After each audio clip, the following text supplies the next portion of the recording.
Hello everyone, welcome to the video lecture. In previous video, we have discussed about two modes of nutrition, autotrophic and heterotrophic. Now we will discuss about those plants which are non-green, which don't contain chlorophyll. Just think, how do they make food? How do they derive nutrition? Dear students, they derive their nutrition from other plants and animals. And this mode of nutrition is called heterotrophic nutrition. And the organisms in which this type of nutrition is found are called heterotrophs. Heterotrophic nutrition is of four types: parasitic, saprophytic, symbiotic, and insectivorous. Now we will discuss parasitic plants, the plants which don't contain chlorophyll and can't prepare their own food. They get their food from other plants called host. Example, Cascata. As you are watching, yellow tube-like structure. It coils itself around stem and branches. It derives its nutrition from the plant on which it climbs, and the plant on which it climbs is known as host plant. When you go to the market, you might have observed umbrella-like structure that is called fungus.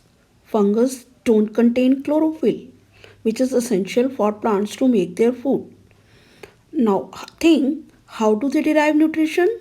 They derive their nutrition from dead and decayed organic matter in the solution form, and this mode of nutrition is known as saprophytic nutrition. And the organisms showing this type of nutrition are called saprotrophs. Some plants eat insects. Such plants are called insectivorous plants. Do you know why do they eat insects? Because they grow in nitrogen deficient soil. To fulfill the deficiency of nitrogen, they eat insects. For example, Venus flytrap. Its leaves are modified to trap the insects. It has short, stiff hairs on the inner surface of the leaves. When any insect touches the hair, it traps the insects and digests it. Pitcher plant. It also eats insects. Its leaves are modified into pitcher-like structure. The pitcher consists of hairs that are directed downward. As the insect sits on the pitcher plant, apex of the leaf closes and digestive juices help in the digestion of insects.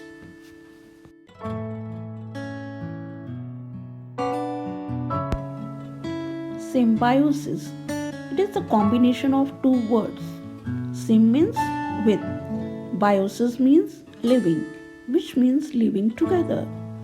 In this, organisms develop mutual beneficial relationship. They help each other and get mutually benefited from each other. For example, lichens.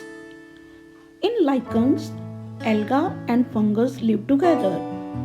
Fungus supplies water and minerals to the alga, and alga prepares the food for the fungus.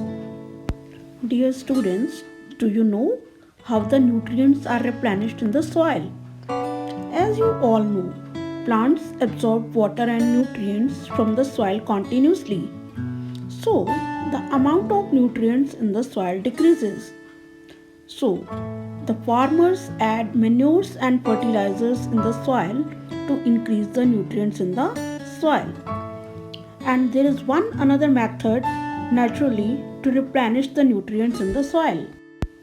The bacterium called rhizobium, which lives in the roots of leguminous plants, converts atmospheric nitrogen into usable form and makes the soil rich in nitrogen. And in return, the plant provides food and shelter to the bacteria, and thus they live in a symbiotic relationship. Thank you and have a nice day.